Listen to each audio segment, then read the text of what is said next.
Hello बच्चों, स्वागत है आप सभी का वाई एकेडमी में और आज की क्लास में भी। जैसा कि मैंने पहली क्लास में आप सभी को लॉगरिथम के इंट्रोडक्शन के बारे में बताया था और कुछ basic concept means exponent form से लॉगरिथमिक फॉर्म में कैसे हम लोग कन्वर्ट करते हैं, लॉगरिथमिक फॉर्म को एक्सपोनेंट फॉर्म में कैसे कन्वर्ट कर सकते हैं। मैंने बताया भी था आप सभी को ये जो कन्वर्जन होता है, जब हम लॉग में जाएंगे तो लॉग कहलाता है, जब हम उसके एक्सपोनेंशियल फॉर्म में कहलाएंगे वो एंटी लॉग कहलाता है। मैंने एक बात बताई थी कि अगर लोगों को भगाना है तो आंटी लोगों को लेके आओ, तो आंटी लोगों के आने से लोग क्या हो जाते हैं, भाग जाते हैं। ऐसा मैंने आपको बताया था। इस तरह से करते करते मैंने आपको एक बात बताई कि जो लॉग है लॉगरिथम वो इस फॉर्म में होना चाहिए, log n base A that is equal to x. तो यहाँ मैंने बताया था कि जो ए होता है does not equal to 1 and it is always greater than 0। Zero से हमेशा बड़ा होना चाहिए, मतलब निगेटिव नहीं हो सकता है। And and is always also greater than 0। इन तीनों कंडीशंस को मैंने आपको बताया। एंड जो x है, x क्या होती है यहाँ पे, x इज डिग्री, ये है डिग्री, ये डिग्री है और can be negative, can be negative, degree can be negative, ये निगेटिव हो सकती है। इन कंडीशंस को हमेशा याद रखिए, जब कभी लॉग के बारे में पढ़िए तो लॉग में इन कंडीशंस को हमेशा दिमाग में रख के चलिए, क्योंकि ये कंडीशंस आपको हमेशा लॉग के कंसेप्ट को पकड़ा कर रखती है, छोटी छोटी गलतियां नहीं होंगी। जैसे somebody ask you कि बताओ इसका वैल्यू क्या है, इसने -4 डाल दिया और यहाँ 2 डाल दिया और कहा इसका वैल्यू बताओ, तुरंत आंसर दे दो नॉट डिफाइंड। नॉट डिफाइंड क्या हो जाएगा, ये नॉट डिफाइंड। ऐसा क्यों होगा? ऐसा इसलिए होगा कि जो log -4 बेस 2 दिया हुआ है, यहाँ पर जो ये है और ये देखो, ये n की जगह पर है कि नहीं है, तो बेटा देखो n क्या होना चाहिए, ग्रेटर देन 0 होना चाहिए, और ये क्या है, less than 0। That's why it is not defined. इसका वैल्यू कैसा आएगा, नॉट डिफाइंड आएगा। क्लियर है ना? तो मैंने ये कुछ बातें बताई थी, तो उन्हीं के बिहाफ पर मैंने कुछ क्वेश्चन दिए थे और मैंने कहा था हम लोग आप ट्राई करें और नेक्स्ट लेक्चर पे हम लोग इन क्वेश्चंस को सॉल्व करेंगे। कुछ बच्चों ने इन क्वेश्चन को सॉल्व करके भेजा है, किया है, उनको इन क्वेश्चंस को सॉल्व किया उन बच्चों ने, तो दिस इज गुड थिंग कि वो इस प्रोसेस को कर रहे हैं। एक चीज और देख लीजिए, मैंने सब इनके बेसिस नहीं लिखे हैं, मैं इनके बेसिस मेंशन कर देता हूँ। 8 एंड 3 क्या है, 8 एंड 3, यहाँ पर 8 है एंड दिस इज 3। क्लियर है ना? चलिए हम इन क्वेश्चंस को करेंगे सॉल्व, फटाफट सॉल्व करेंगे फिर आगे की तरफ बढ़ेंगे। ये बहुत जबरदस्त और इंटरेस्टिंग टॉपिक है, डिफिकल्ट तो बिल्कुल नहीं है, लेकिन बस सीखने वाले लोगों के लिए क्या है, जब तक सीखेंगे नहीं तब तक डिफिकल्ट लगेगा। आइए करते हैं। तो log 8 हम उठाएंगे पहला क्वेश्चन। जब हम फर्स्ट क्वेश्चन उठाते हैं तो log 512 बेस 8। मैंने आपको बताया था कि जो लॉगरिथम होता है एक ऐसा टूल है जो डिग्री डिफाइन करने के लिए करते हैं, डिग्री को डिफाइन करने के लिए। बताओ 8 की कितनी पावर 512 होगा, 8 की 3 पावर क्या होगा, 512। That is answer of this question 3। कैसे कैसे सर, कैसे कैसे आपने कैसे किया? मैंने कहा भाई इसको x ले लो, और जब आप इसको x लेते हो तो मैंने आपको ये बात बताई थी कि log n base a is equal to x। इसका एक्सपोनेंशियल फॉर्म क्या होता है, a की power x is equal to n। देखो बेटा a की ये फॉर्म दिया है, a की जगह 8, n की जगह 12, x की जगह पे x। ठीक, तो अब क्या करना है, x की जगह पे फाइंड करना है वैल्यू। a की जगह पे क्या हो जाएगा, 8 to the power x that is equal to 512। तो जब a to the power x that is equal to 512, तो a to the power 3 and x is equal to क्या हो गया, 3। You can see that. Clear है? ये इसका descriptive method है। क्या है, डिस्क्रिप्टिव मेथड। हमेशा इसको लेट कर लेंगे हम लोग, let log 512 base 8 is equal to x। Actually में ये क्या है ना, ये बेस होता है कि नहीं होता, और ये डिग्री होती है, तो बेस के ऊपर डिग्री आती है ना। देखो बेस के ऊपर डिग्री आ रही है, यहाँ भी बेस के ऊपर डिग्री आ रही है, तो बेस के ऊपर जो डिग्री आती है वो एक नंबर देगी, वो नंबर हमेशा ये होती, वो नंबर हमेशा ये होती। तो जब आप कई सारे क्वेश्चन करेंगे ना तो फटाफट आपके जवाब निकलना स्टार्ट हो जाएंगे। ये हमारा क्वेश्चन होगा पहला। नेक्स्ट जो हम सॉल्व करेंगे इसमें पार्ट वो देख लेते हैं, रफ करता हूँ उसको। आइए क्वेश्चन नंबर 2। तो क्वेश्चन नंबर 2 है वो क्या है, फिर से देखो, log 81 बेस 3 इसको लेट कर लो, इसके इक्वल टू x के इक्वल टू, इसको डंडा पड़ा ये तुरंत इसके चरणों में भाग गया। जब इसको डंडा पड़ता है मतलब लॉग को हटाया जाता है तो 3 बेचारा क्या करे, 3 कहाँ जाए, 3 तुरंत बेचारा इसके पास चला जाता है, इसकी शरण में चला जाता है, इसके चरणों में जाके बैठ जाता है, कहता भैया हमारी रक्षा करो, तुरंत कहता भैया हमारी रक्षा करिए। देखिए बैठ गया, इससे इससे बस इसके बाद हमारा फॉर्म बन जाता है। 3 की पावर कितना हो जाएगा, 4 हो जाएगा। x इज इक्वल टू कितना बच्चों आ गया, 4 आ गया, दैट इज इक्वल टू 4। आप ऐसे भी देख सकते हैं 3 की कितनी पावर 81 होता है, how much power of 3 is equal to 81। 3 की कितनी डिग्री 81 होता है, 3 का कितना डिग्री 81 होता है, 3 का 4 डिग्री 81 होता है, बस यही तरीका होता है। 2 की कितनी डिग्री 4, 2 की 2 डिग्री 4, सीधे जवाब। देखिए 2 की कितनी डिग्री 4, 2 की 2 डिग्री 4, x लिया 2 की power x that is equal to 4 and that is x is equal to 2 की power 2, x is equal to बच्चों कितना 2। क्लियर है ना। क्वेश्चन नंबर 3 हो गया। क्वेश्चन नंबर 4, अंडर रूट 2 की कितनी डिग्री 4 होता है। अब आपको सोचने वाली बात, एक 2 में अंडर रूट 2 की कितनी डिग्री होती है, एक 2 में अंडर रूट 2 की 2 डिग्री होती है, तो एक 2 में एक होती है, 4 में कितने 2 हैं, 2 है, तो कितना हो जाएगा जस्ट भाई 2 में कितनी डिग्री हो गई, 2 4 डिग्री हो जाएगा। आइए देखते हैं, मैं करके देता हूँ आपको। log 4 base 2 under root 2 is equal to x, तो under root 2 to the whole power x, तो 4 है, 4 को लिख सकते हैं 2 इंटू 2, इसको लिख सकते हैं under root 2 under root 2 under root 2 under root 2, that is equal to under root 2 की पावर 4।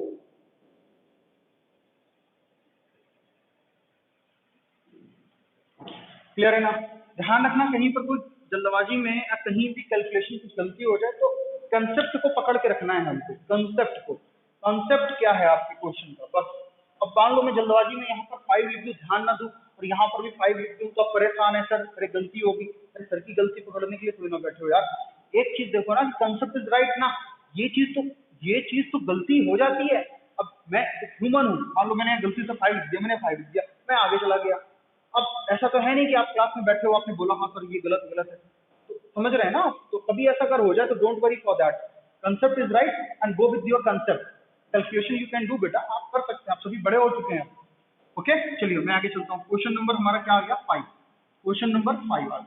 नेक्स्ट क्वेश्चन नंबर क्या हमारे पास में, 5। क्वेश्चन नंबर जब 5 की बात आती है तो ये है क्वेश्चन नंबर 5 हमारा। ये हो गया, ये हो गया, ये हो गया, ये। तो log 125 under root 5 that is equal to x। Clear है ना। Under root 5 that is equal to x, ये क्या है, 5 की पावर 3 लिख सकते हैं, और 5 को ब्रैकेट में क्या लिख सकते हैं, अंडर रूट 5 की power 3 and that is equal to under root 5 की पावर 2 की होल पावर 3, तो अंडर रूट 5 की पावर x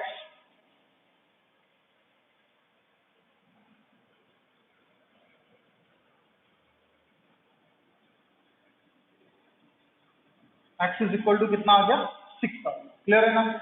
इसी तरह से हम इस क्वेश्चन को सॉल्व करेंगे तो भी देख लो, जब हम लोग इस क्वेश्चन को सॉल्व करने चलेंगे बच्चों तो भी क्या करने वाले हैं, देखिए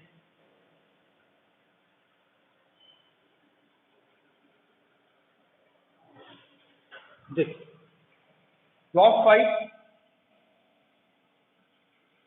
1/5 इज इक्वल टू x, 1/5 की power x that is equal to 5। इसको क्या लिख सकते हो, 5 की पावर -1 की पावर x, 5 की पावर 1, ऐसा लिख सकते हैं ना। 1/5 है, 5 की पावर -1 इज इक्वल टू 5। देखो बेटा क्या आएगा यहाँ पर जवाब, 5 to the power x is equal to 5 to the power -x is equal to 5 to the power 1, x is equal to क्या हो जाएगा, -1, दिस इज इक्वल टू -1। ये भी सॉल्व हो गया। इज इट क्लियर ना, बहुत बेहतर क्वेश्चन। अभी मैं आपको बस एक चीज ऑब्जर्व करवाऊंगा, एक चीज ऑब्जर्वेशन करवाऊंगा, इस क्वेश्चन को ध्यान रखिएगा। इसके बाद हम लोग क्वेश्चन नंबर, ये था 7, this is question number 6, sorry ये 6 है, और ये क्वेश्चन नंबर 7 डिस्कस करने आ रहे हैं। क्वेश्चन नंबर 7 देखो, log 1/93 बेस में का वैल्यू क्या है। आइए देखिए, फॉर्मुलेट कर लेते हैं। x इक्वल 1/93 की power x is equal to 1/93, तो ऐसा कब होता है? जब पावर 1, मान लो 4 इक्वल है 4 के, तो ये कब होगा? 4 की power 1 is equal to 4। Clear है ना? अगर मान लो मैं यहाँ पे x रखूं, ये कब पॉसिबल है? जब x इज इक्वल टू क्या हो जाएगा? 1। क्लियर है? तो यहाँ पर x इज इक्वल टू कितना आ गया? 1। चलिए क्वेश्चन नंबर हम नेक्स्ट सॉल्व करेंगे, क्वेश्चन नंबर 8। क्वेश्चन नंबर 8 ये है कि log 1/9 1/3 that is equal to x 1/3 and that is equal to 1/9 and that is equal to x। तो क्या लिख रहा हूँ मैं, sorry, x is equal to 1/9। बताओ मुझे इसको क्या लिख सकता हूँ मैं? 1/3 की power 2। x is equal to कितना आ गया? 2। x का वैल्यू कितना आ गया? 2। यहाँ कितना आ गया? 1। नेक्स्ट क्वेश्चन, एक बात ध्यान देना, नेक्स्ट क्वेश्चन को सॉल्व करेंगे हम लोग, ध्यान बाद में देंगे। Question number 8। तो क्वेश्चन नंबर 8 सॉल्व करेंगे तो क्या आने वाला है? log 81 that is equal to x ले लेंगे तो क्या हो जाएगा? देखो 81 का power x that is equal to 81। 81 का power x is equal to 81 का power 1। x is equal to कितना आ गया? 1। यहाँ पर x इसका वैल्यू कितना आ गया बच्चों? 1 आ गया। देख रहे हैं आप सभी लोग की वैल्यूज मैं निकाल रहा हूँ आप सभी लोगों के लिए। क्वेश्चन नंबर 9 सॉल्व करने जा रहे हैं बच्चों हम लोग। क्वेश्चन नंबर 9 क्या है हमारे पास? देखो जरा, क्वेश्चन नंबर 9 में बोला गया, अच्छा ये 9 था, 8, अच्छा ये 9 था बच्चों, और ये क्या था? 10 था, सॉरी 10। तो देखो log 1 बेस 1/√2 की वैल्यू x ले लो। 1/√2 है यहाँ पे √2 है कि power x that is equal to 1। ऐसा कब होता है? ऐसा जब पावर 0 होती है तभी तो, किसी की पावर 0 कर दो, 1/√2 पावर 0 करो तो वैल्यू कितनी होती है? 1। जरा देखो यहाँ पे क्या लिख सकते हैं? 1/√2 की power 0, sorry x that is equal to 1/√2 की power 0। x is equal to क्या हो गया? 0। इसका वैल्यू कितना आ जाएगा बच्चों? 0 आ जाएगा। वेट, एक रिजल्ट ये क्लियर है ना? एक चीज ध्यान देना। चलो मैं भी रफ करता हूँ, बाद में देखते हैं। ये कुछ क्वेश्चंस हो गए हमारे। अब बात करते हैं आगे के क्वेश्चंस की तरफ। चलिए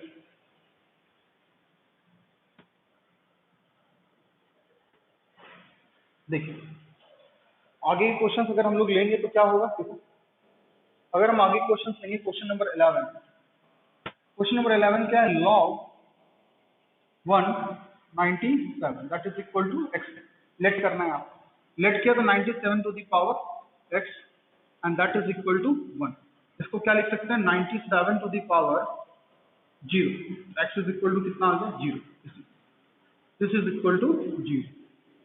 question number 12 log √2 minus 1 √2 plus 1 that is equal to, sorry x let कर लो, क्या हो जाएगा? √2 plus 1 to the whole power x that is equal to √2 minus 1। इसको ये बनाना है, इसको ये बनाना है तो क्या कर सकते हैं? इंपॉर्टेंट बात ये है कि इसको ये बनाने के लिए कर क्या सकते हैं? देखिए इसको मैं इधर सॉल्व करूँ, देखिएगा ध्यान से। √2 plus 1 to the power x is equal to, ये दिया हुआ। इसको ये बनाने के लिए मैंने क्या किया? इसमें √2 plus 1 का ऊपर मल्टीप्लाई, 2 plus 1 का नीचे मल्टीप्लाई, ऊपर a minus B, a plus B, √2 का स्क्वायर माइनस 1 का स्क्वायर अपॉन √2 plus 1 की पावर 1। इसकी वैल्यू 2, इसकी value 1, 2 minus 1 √2 plus 1 power 1, 1/√2 plus 1 की power 1 and that is equal to √2 plus 1 की पावर -1। तो यहाँ क्या था? √2 plus 1 की power x is equal to क्या आ गया? माइनस। Is that clear? देखो समझो करना क्या।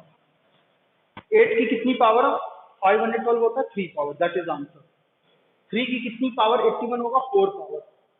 2 की कितनी पावर? 2 पावर 4 होगा। √2 की कितनी पावर? 4 पावर 4 होगा। 125 √5 की कितनी पावर? 125, 6। अगर सिर्फ 5 होता, 5 की 3 पावर 125, लेकिन एक 5 में 2 √5 होते हैं, तो इसलिए 3 में कितने हो गए 6, इसलिए अंडर रूट 5 की पावर कितनी 6 is equal to 125। 1 by under root 5, 1 by 5 की पावर 5, 1 बाई 5 की कितनी पावर 5 होगा -1। 1 बाई 5 को ऊपर ले जाओ तो -1 आता है, तो 5। अब इस क्वेश्चन को ध्यान से देखना, एक मिनट बच्चों। हाँ,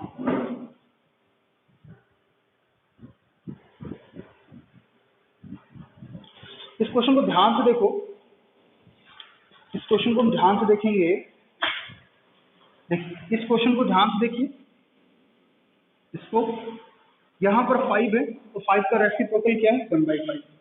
5 का रेसिप्रोकल 1/5, तो क्या आ रहा है -1। और ध्यान से देखना,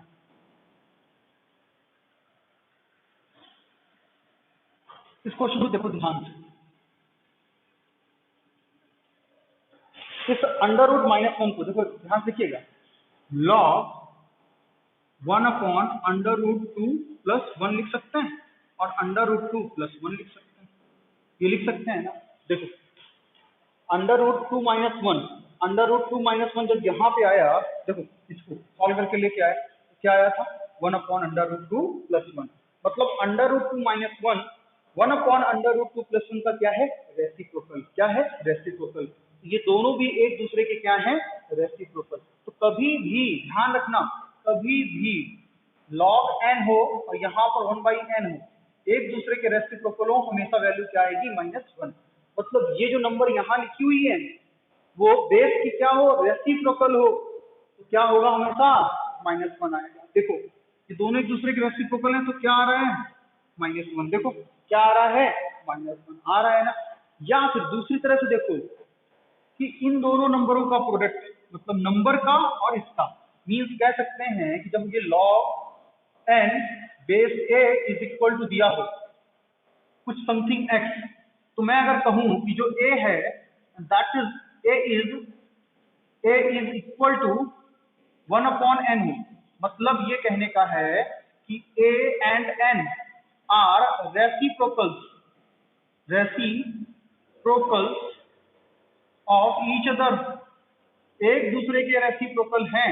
कौन a और n, a और n एक दूसरे के रेसिप्रोकल हैं, तो हमेशा इसका वैल्यू इक्वल टू -1 होगा हमेशा।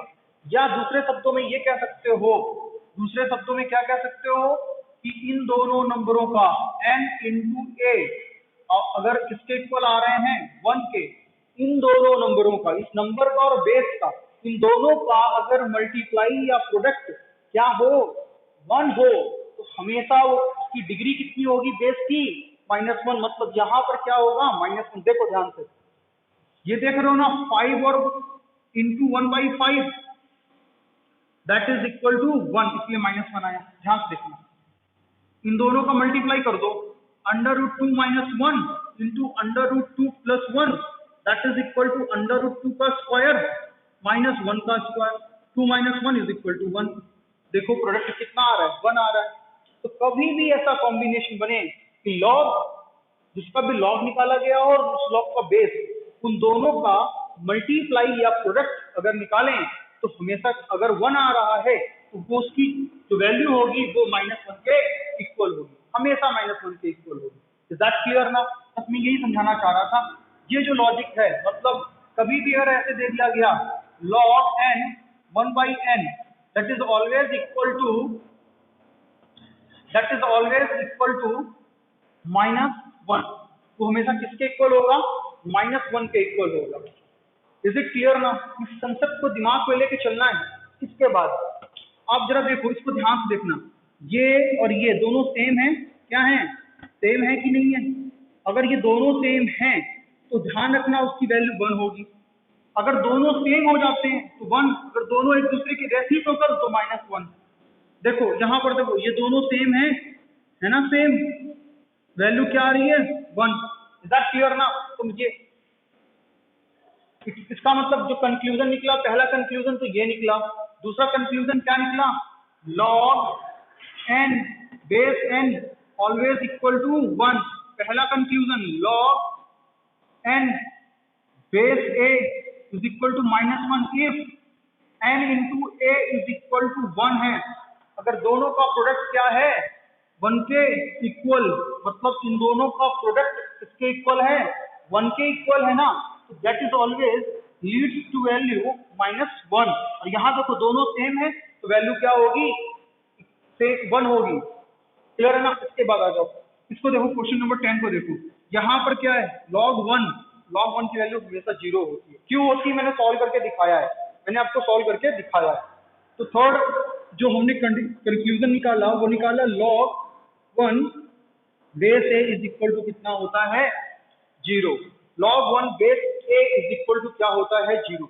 इन 12 के 12 क्वेश्चन से, 12 क्वेश्चन से we have calculated some result number 1, log n base a is equal to -1 if n into a is equal to क्या हो, 1।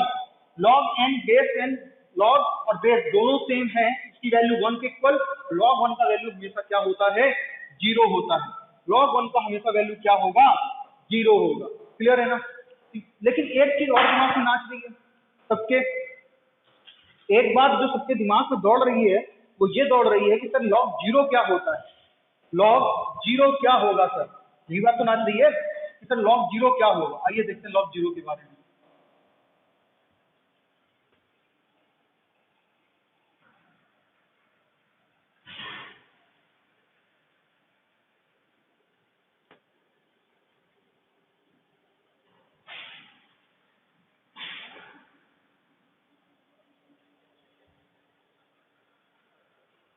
log 0 के बारे में क्या होगा, देखिए आइए log 0 से देखते हैं।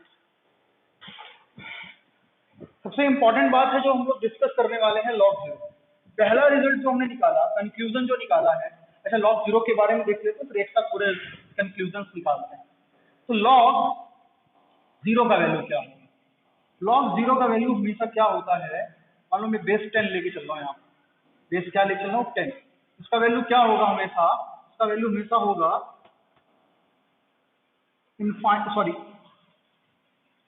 अनडिफाइंड, क्या होगा, या नॉट डिफाइंड, उसको डिफाइन नहीं कर सकते।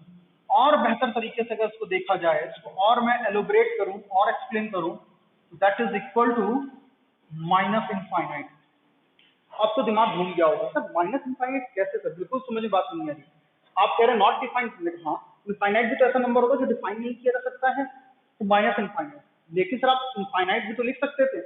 माइनस इनफाइनाइट और इनफाइनाइट पे क्या डिफरेंस होता है, माइनस इनफाइनाइट और प्लस के इनफाइनाइट पे क्या डिफरेंस होता है आप सभी जानते हैं। ये प्लस की एक ऐसी वैल्यू है, प्लस की एक ऐसी वैल्यू, इतनी बड़ी वैल्यू जिसको हम सोच नहीं सकते हैं। आप कुछ सोचो मैं उससे बड़ा सोच सकता हूँ, आपने कितनी बड़ी भी फिगर सोच लेनी है मैं उससे बड़ा सोच दूंगा। यहाँ माइनस इनफाइनाइट, आप कितनी भी छोटी फिगर सोच लें मैं उसमें माइनस लगा दूंगा, उससे और बड़ी फिगर सोच लो माइनस लगा दो, वो सबसे छोटी फिगर हो जाएगी। इज दैट क्लियर ना। दोनों में होता है डिफरेंस। अब सर ये बताइए कि आप ये कैसे लेकर आए, तो मैं कुछ नहीं कह रहा हूँ, मैं बस आपसे ये कह रहा हूँ कि जैसा हम करते आ रहे हैं ना वैसा कर लो ना। मैं इसको एक्स ले लेता हूँ, एलोबरेट कर रहा हूँ मैं इसको। 10 टू दी पावर बच्चों क्या हो जाएगा, x, that is equal to क्या, 10 to the power x, that is equal to मैं क्या रखने वाला हूँ, 0 रखने वाला हूँ।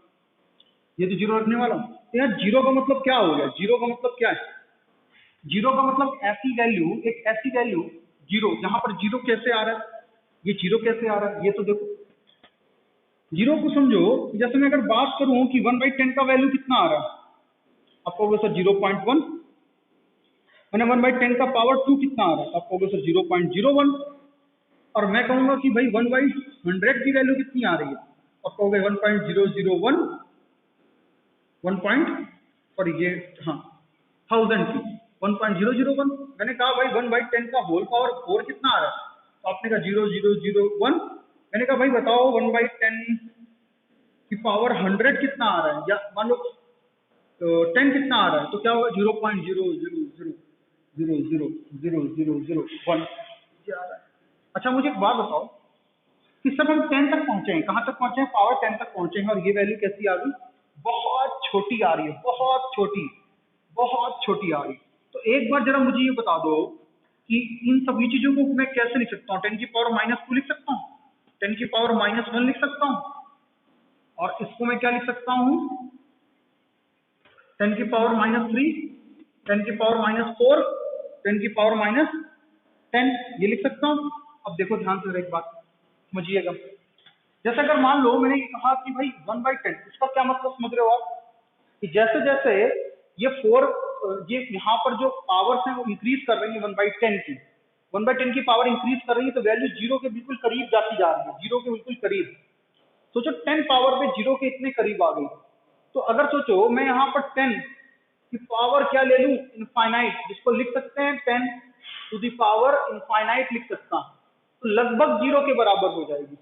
इनफाइनाइट अगर यहाँ रखोगे, सोचो 10 रख रहे हो तो कितनी कम वैल्यू आ रही है, और जिस दिन इनफाइनाइट रख दिया आपने यहाँ पर तो वो बिल्कुल जीरो हो जाएगी, वो बिल्कुल जीरो के इक्वल हो जाएगी। इतनी छोटी वैल्यू आएगी, we can not imagine the smallest value, हम इमेजिन ही नहीं कर सकते हैं। तो वो लगभग किसके बराबर हो जाएगी, जीरो के बराबर, and that is equal to what, 10 to the power minus infinite, 10 to the power minus infinite approximately equal to zero, almost equal to zero. देखो बेटा जीरो किसके इक्वल हो गया, 10 टू द पावर इनफाइनाइट के minus infinite के equal हो गया। तो मैंने किस तरह से बोला था, अब कंपेयर करके देखो, x का वैल्यू क्या हो गया, x का वैल्यू क्या हो गया, कंपेयर करोगे, x का value is equal to minus infinite. समझे कि नहीं समझे, बहुत ही बेहतरीन बात है ये, क्योंकि इसी चीज को समझना सबके वक्त की बात नहीं होती है। मैं हमेशा कहता हूँ इस चीज को समझना सबके वक्त की बात नहीं है, लेकिन ये सबके वक्त की बात बन जाती है कि अगर आप ध्यान दे रहे हैं बहुत अच्छी तरह से, अपनी तरफ से इसको सोचते रहेंगे तो परेशान हो जाएंगे। जब मैंने ये लिखा ना माइनस इनफाइनाइट, तो आपके कान खड़े हो गए, अरे ये क्या हो गया सर, समझ बिल्कुल नहीं आया, इसलिए मैंने इसको पूरा एलोबरेट किया है। तो समझ में बात आ रही है नहीं आ रही, लेकिन मैं अभी यहीं पर नहीं रुक रहा हूँ, मैं अगर अभी यहीं पे नहीं रुक रहा हूँ, मैं एक बात और बताना चाह रहा हूँ आपको इसी के साथ। बताओ मुझे कि 1 को अगर 10 डिवाइड कर रहे हैं माइनस 0.1 आ रहा है। अब अगर मान लो 1 को 10 टू द पावर 2 डिवाइड कर रहा है तो 0.1 आ रहा है। अच्छा बताओ 1 को अगर इनफाइनाइट डिवाइड करेगा तो लगभग जीरो हो जाएगा कि नहीं हो जाएगा, मतलब जीरो आएगा। तो 1 बाई इनफाइनाइट की जो वैल्यू होती है वो किसके इक्वल होती है, जीरो की। तो 1/10 टू द पावर जो इनफाइनाइट है वो भी तो लगभग जीरो के, 10 टू द पावर इनफाइनाइट की वैल्यू भी इनफाइनाइट ही होगी, इसकी वैल्यू जो होती है 10 टू द पावर इनफाइनाइट की वैल्यू भी इनफाइनाइट के इक्वल ही होती है। क्लियर है ना, एक बात समझना। तो ऑलमोस्ट अगर इनफाइनाइट रखोगे तो जीरो ही हो जाएगा ना, लेकिन हमको ये वाली फिगर रखनी है क्योंकि यहाँ पर 10 बेस है, इसलिए हमने इसको उठा के रखा है, क्योंकि हमें कंपैरिजन करना था, एक्स का वैल्यू निकालना था, इसलिए हमने इसको इस तरह से रखा हुआ। अपने दिमाग में रख लीजिए 1 बाई इनफाइनाइट का वैल्यू हमेशा किसके इक्वल होता है, जीरो के इक्वल होता है। किसके इक्वल होता है, जीरो के इक्वल। तो एक बात समझना, अगर हम किसी भी नंबर की पावर इनफाइनाइट करते हैं, किसी भी नंबर की पावर इनफाइनाइट करें तो उसकी वैल्यू क्या होगी, इनफाइनाइट, हमेशा क्या होगी, इनफाइनाइट। लेकिन एक ही कंडीशन होती है, एक ही अपनी कंडीशन, अगर ए एक से ज्यादा है तो बेटा ये आंसर आएगा। अगर एक से छोटा है, ए की power infinite is equal to zero हो जाता है। अगर ए एक के इक्वल है, ए की power infinite is equal to, A की power infinite is equal to 1। तीन कंडीशन को याद रख लीजिएगा। नहीं समझ बात आई होगी, मैं भी और अच्छे से एलोबरेट करता हूँ, डोंट वरी। ये बात समझ में आ गई ना, समझ में आ गई। मैं वही कह रहा हूँ ना, जिस स्तर का लॉग आप पढ़ के क्लास से निकलेंगे, उस स्तर का लॉग आप 10 तरह की क्लासेस पढ़ेंगे तो आपको समझ में नहीं आएगा, मैं आपको बता रहा हूँ। और इस लॉग का स्टैंडर्ड आपके लिए जीवन पर्यंत, आप वो IIT की प्रिपरेशन कर रहे हो या फाउंडेशन की प्रिपरेशन कर रहे हो, अगर वहाँ लॉगरिथम है, आपका लॉग का कंसेप्ट जरूर क्लियर होगा। इस बात के लिए मैं आपको इंश्योर कर दूँ। क्लियर है ना, चलिए मैं रब कर दूँ उसको। इतनी सी बात आप नोट कर लीजिएगा, ये बहुत इंपॉर्टेंट बात मैंने यहाँ बताई है आप सभी को। अब मैं आपको कंसेप्ट एक्सप्लेन करने जा रहा हूँ, उसको समझिएगा। I am going to explain concept. देखिए ए की power infinite is equal to क्या होगा, इंपॉर्टेंट क्वेश्चन है कि ए की power infinite is equal to क्या होगा। कंडीशंस देखो, कंडीशंस कौन कौन सी हैं, तीन कंडीशंस इस पे लाई करती हैं। तीन कंडीशंस कौन सी हैं, ए इज इक्वल टू, अगर ए इज ग्रेटर देन क्या है, 1, अगर ए की वैल्यू 1 से ज्यादा है, अगर ए की वैल्यू 1 से कम है, अगर ए की वैल्यू 1 के बराबर, तब if a is greater than 1, then a to the power infinite is equal to infinite के इक्वल, पहला केस। दूसरा case, if a is less than 1, तो बेटा a की power infinite is equal to almost equal to 0.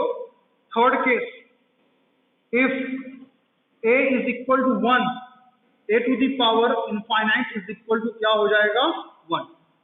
ये तीन cases आपके दिमाग में होने चाहिए, आप खुद इस चीज को क्लियर कर लेंगे आगे चल करके कि ये क्यों सर ने बोला है. अगर आपको ये लग रहा है सर ये कैसे कैसे तो समझ में नहीं आ रहा है, मैं आपको बता देता हूँ. बताओ जरा, मैंने अगर पहला वाला केस, मैं पहले वाले केस के एग्जांपल्स आपको समझा रहा हूँ. आइए समझिए. मैंने यहाँ लिया 2, 2 की पावर 2 करो कितना आएगा 4. मैंने यहाँ लिया 2 की पावर 3 कितना आएगा 8. मैंने यहाँ लिया 2 की पावर 10, 2 की पावर 10 5 लेता हूँ मैं, कितना आ गया 32 आ गया. इस तरीके से अगर आप बढ़ते जाएंगे और 2 की पावर 100 ले लीजिए, एक बड़ी फिगर, बहुत बड़ी वैल्यू आएगी, बड़ी वैल्यू आएगी. क्लियर है ना. अगर मान लो 2 की पावर आप इनफाइनाइट ले लेते हो, सोचो कितनी बड़ी वैल्यू आएगी. भाई इनफाइनाइट पता ही नहीं है, वो इतनी बड़ी वैल्यू है बेटा, वो इतनी बड़ी वैल्यू है कि हमारे लिए उसको सोच पाना ही नामुमकिन है. तो अब 2 की पावर इनफाइनाइट है, 5 करने पे आ रहा है, 100 करने में कितनी बड़ी वैल्यू आएगी, इनफाइनाइट करने में कितनी बड़ी वैल्यू आएगी. तो जो इतनी बड़ी वैल्यू आएगी तो ऑलमोस्ट क्या होगी इनफाइनाइट, जिसको हम बता नहीं सकते. इसलिए ऐसी नंबर जो 1 से बड़ी है, ऐसी नंबर जो 1 से बड़ी है, उसकी अगर पावर इनफाइनाइट करेंगे तो हमेशा हमें क्या मिलेगा इनफाइनाइट मिलेगा. दूसरा केस समझो. दूसरे केस में बच्चों क्या बोला गया है, बहुत बड़ी वैल्यू मिलेगी, बहुत बड़ी वैल्यू हमें मिलेगी बच्चों. ठीक है ना. अब दूसरा केस क्या हो जाएगा हमारा, सेकेंड केस क्या है कि a इज लेस देन 1. तो बता रहे हैं a की power infinite is equal to 0. आइए देखिए, मैं इसी के एग्जांपल लेता हूँ. अच्छा मुझे बताओ 1/2 लेस देन 1 है कि नहीं. भाई हाफ एक से ज्यादा कम होता है. 1/2 की पावर अगर मैंने 2 किया तो कितना आएगा 1/4 and that is equal to 0.25. अच्छा बताओ मैं 1/2 की पावर 3 कर दूं तो ये 1/2 की 8 हो जाएगा, दैट इज इक्वल टू 0.125. इसी तरीके से अगर आप आते जाओगे, मान लो 1/2 की पावर आपने इनफाइनाइट कर लिया and that is always equal to क्या हो जाएगा 0. देखो 1/2 की पावर अगर 1 करते तो 1/2 आता, 1/2 की पावर 2 किया तो 0.25, 1/2 की पावर 3 किया तो 0.125. समझिएगा 1/2 की पावर 1 लिया हमने, दैट इज इक्वल टू 1/2, और मैंने यहाँ क्या बताया था 1/2 इज लेस देन 1. ठीक है. आप एक चीज देख रहे हो ना, जब पहले आया सबसे बड़ा 0.25, उससे छोटा 0.125, ऐसे करते करते जाओगे तो ऑलमोस्ट आप कहाँ पहुंच जाओगे, 0 के करीब पहुंच जाओगे. किसके लगभग 0 हो जाएगा. इसलिए 1/2 की पावर क्या होगा इनफाइनाइट, और 1/2 क्या है 1 से छोटा है. तो अगर a की वैल्यू 1 से बड़ी है और उसकी पावर इनफाइनाइट ले रहे हैं तो इनफाइनाइट. देयरफॉर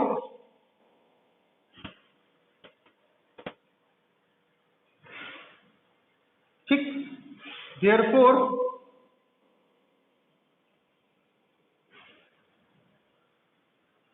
क्लियर है. दोनों केस समझ में है. थर्ड वाला केस तो आप लोग अच्छे जानते हैं, बचपन से पढ़ते आ रहे हैं. भाई 1 की पावर अगर आप 2 करेंगे तो 1, 1 की पावर 4 करेंगे तो 1, 1 की पावर 100 करेंगे तो 1, 1 की पावर इनफाइनाइट करेंगे तो 1. a इज इक्वल टू अगर क्या हो गया a is equal to 1, that की power infinite that is equal to 1. Is it clear ना. अब समझ में आई कि नहीं है. तो मैं यही समझाना चाह रहा था आप सभी को. मैं रब कर दूं उसको. चलिए आई होप आपको ये केसेस क्या हो गए होंगे, समझ में आ गए होंगे. तो इसमें क्वेश्चन लेते हैं अभी. आइए समझते हैं.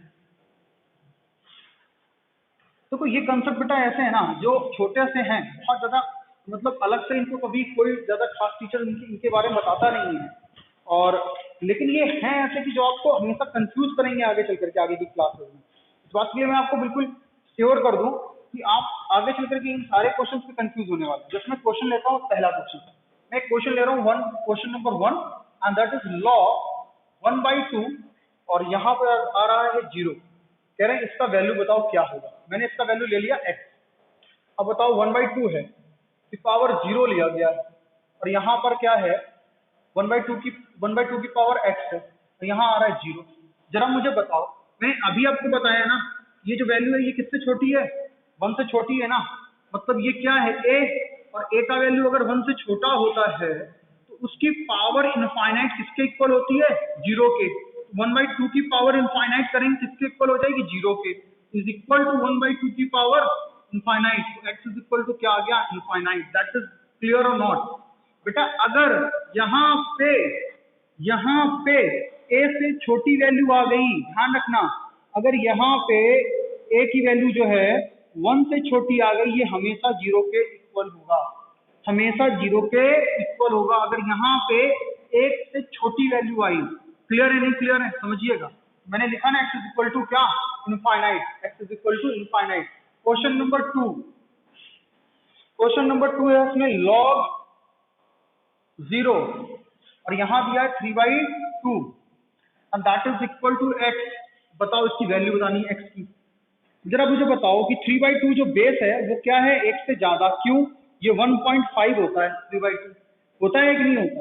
3/2 इज इक्वल टू क्या होता है, 1.5। तो 3/2 देयरफॉर 3/2 इज ग्रेटर देन 1।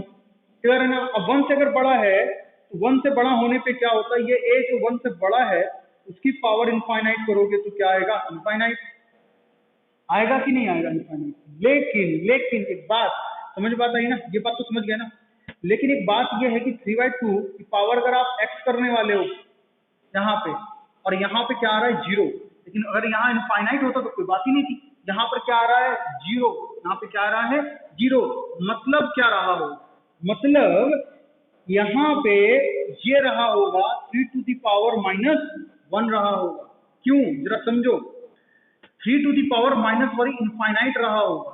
समझो क्यों, क्योंकि अगर आप 3/2 का पावर माइनस इनफाइनाइट करोगे दैट इज इक्वल टू क्या, 2/3 की पावर इनफाइनाइट।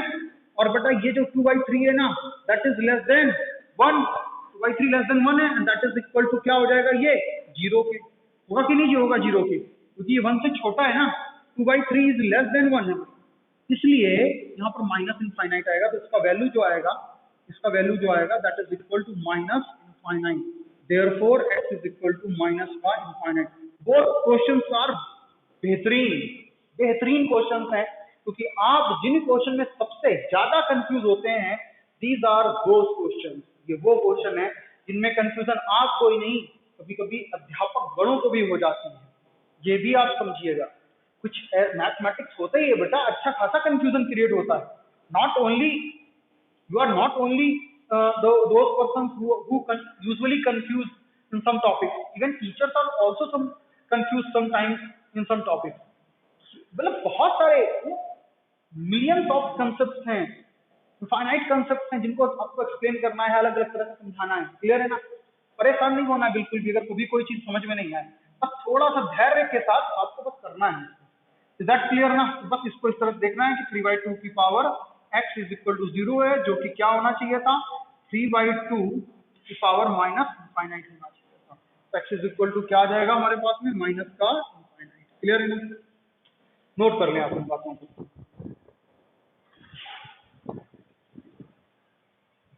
तो कुछ कंक्लूजन हमने निकाले हैं, उन कंक्लूजन, अच्छा इसके साथ साथ कुछ क्वेश्चन और मैं देना चाहूंगा ताकि आपको थोड़ा रिवीजन हो जाए। एक क्वेश्चन मैं और दे रहा हूँ, क्वेश्चन नंबर 3। क्वेश्चन नंबर 3 है हमारे पास में log 5 is 0। Question number 4, question number 5, in questions को सॉल्व करना है। एंड log, ये जो क्वेश्चन है log 1 1, ये क्वेश्चन जो है log -1 and 4, इनके आंसर्स आपको कमेंट करके देने हैं, मुझे कमेंट करके देने हैं। इनके आंसर्स आप कमेंट करके देंगे और मैं अपनी नेक्स्ट लेक्चर पे I will give you the answer of these question. Clear है ना? मैं इनके आंसर दूंगा अपने नेक्स्ट लेक्चर पे, मैं आपको इनके आंसर दूंगा और आप कमेंट करके इसी लेक्चर पे मुझे कमेंट सेक्शन पे बताएंगे इनके क्या जवाब। क्लियर है ना? जो बच्चे जवाब देते हैं कमेंट सेक्शन में मुझे बहुत अच्छा लगता है। मैं सबका जवाब नहीं दे सकता हूँ, क्लियर है ना, लेकिन मैं हमेशा देखता हूँ कि किसने क्या रिस्पॉन्स किया है, किसने क्या देखा है। चलिए आते हैं नेक्स्ट क्वेश्चन की तरफ बढ़ते हैं हम लोग। अब जो क्वेश्चन हम लोग डिस्कस करने आ रहे हैं उनका लेवल थोड़ा अप हो जाएगा। अब आपको थोड़ा सोचने पे मजबूर हो जाएंगे आप क्वेश्चंस को देख करके। चलिए नेक्स्ट क्वेश्चन जो मैं डिस्कस करने जा रहा हूँ, जो भी क्वेश्चन नंबर हो, मेरी आदत में क्वेश्चन नंबर 1 अधिकतर डाल देता हूँ। Whatever the question number just put according to your sequence, जो भी हो उसको रख लीजिए। क्वेश्चन ये है कि find the value of x, find the value of x का वैल्यू फाइंड करना है, फॉर विच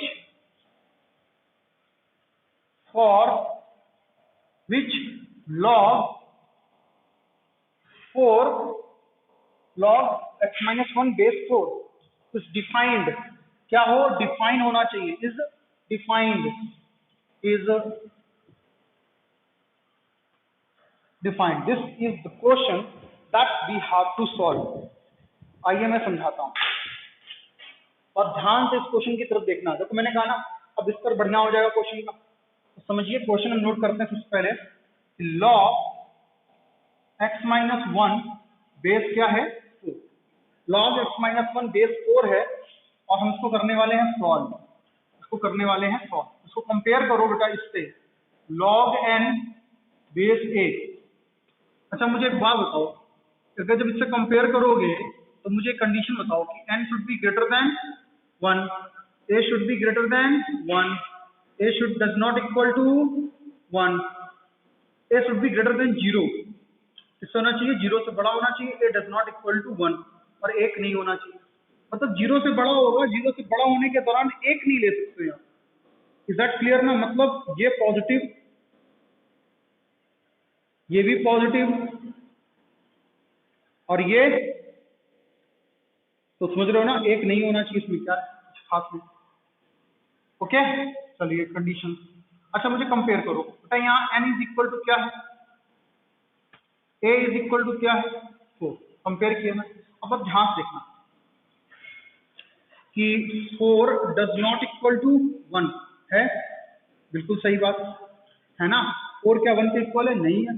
4 1 से ज्यादा 1 नहीं है, कुल मिलाकर के 1 नहीं है, कुछ भी हो 1 नहीं होना चाहिए, तो खत्म बात। 4 इज ग्रेटर देन 0, बात सही है, बिल्कुल बिल्कुल सही है बात ये वाली। 3 केसेस में देख रहा हूँ। और अब दूसरी बात कि x minus 1 is greater then क्या होना चाहिए, 0 होना चाहिए। मतलब यहाँ पर x का वैल्यू क्या होना चाहिए, पॉजिटिव होना चाहिए। x माइनस 1 है क्या, समथिंग कुछ दूसरा है।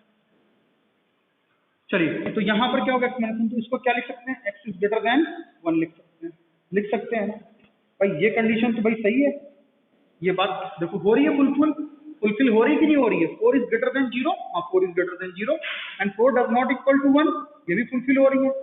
ये वाली कंडीशन हम लेके आ गए, x इज ग्रेटर देन 1, और जैसे ही लेकर के आ गए देखो फुलफिल हो रही है। इसका क्या मतलब, इसका मतलब ये है कि जो x की वैल्यू है वो पॉजिटिव है। क्या है, पॉजिटिव। x की वैल्यू क्या है हमारे लिए, पॉजिटिव। सॉरी यहाँ पर 0 होना चाहिए, क्या होना चाहिए, 0 से बड़ी वैल्यू होनी चाहिए। Is it clear? तो हमेशा 0 से बड़ी वैल्यू होगी। मैं देखो देख नहीं पाया। n is greater than 0, n is greater than 0 and it does not equal to 1, क्योंकि log 0 का वैल्यू तुम निकालते हैं, ठीक समझो, तो अनडिफाइन होता है। अब देखिए ये बात आ गई, x का value x is greater than 1, x belong करेगा तो x की जो वैल्यू होंगी, पूछा है ना, for which value x is log x minus 1 base 4 is defined। तो देखो x की किस वैल्यू के लिए वो हमेशा डिफाइंड होगा, x की किस वैल्यू के लिए डिफाइन होगा, 1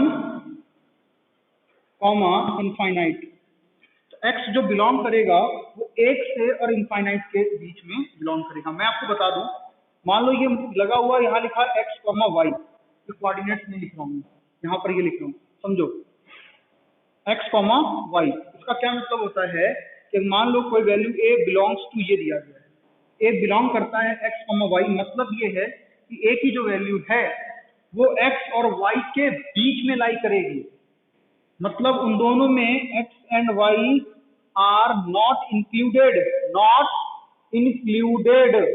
मतलब ये है a की वैल्यू ना तो x होगी ना y होगी, इनके बीच में जितनी वैल्यू आ रही होंगी वो होंगी। मतलब समझो, मान लो मैंने यहाँ पर 4 लिख दिया और मैंने यहाँ पर 10 लिख दिया, तो x और a की जो वैल्यू है ना वो लाइक 5 हो सकती है, 6 हो सकती है, 7 हो सकती है, 8 हो सकती है, 9 हो सकती है, लेकिन 10 नहीं हो सकती है, 4 नहीं हो सकती है। इज इट क्लियर ना?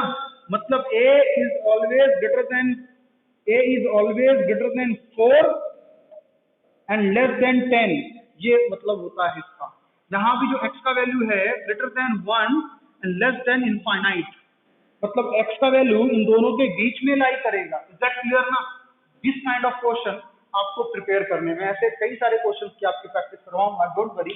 लेकिन आप समझ चुके होंगे मैं क्या कहना चाहता हूँ।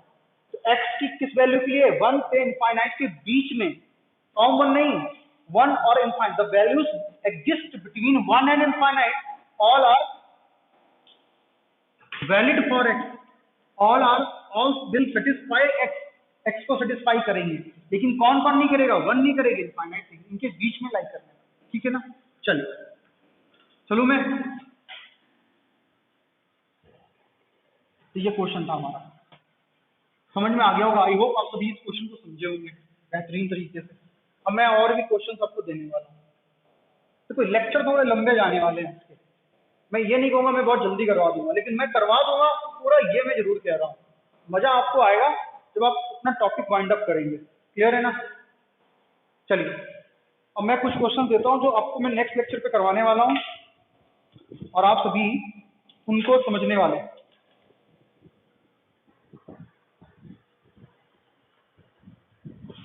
क्वेश्चन नंबर 1 क्वेश्चन है हमारे पास में, find value of x for which log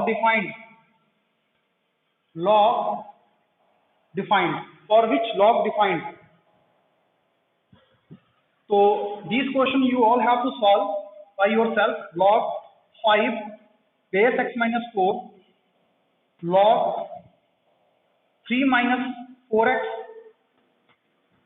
base 5, and question number 3 है log 8x minus 9 base 1/2. These question you all have to solve by yourself. In the next lecture we will discuss the solution of these questions. Thank you class, मिलते हैं अपने next lecture.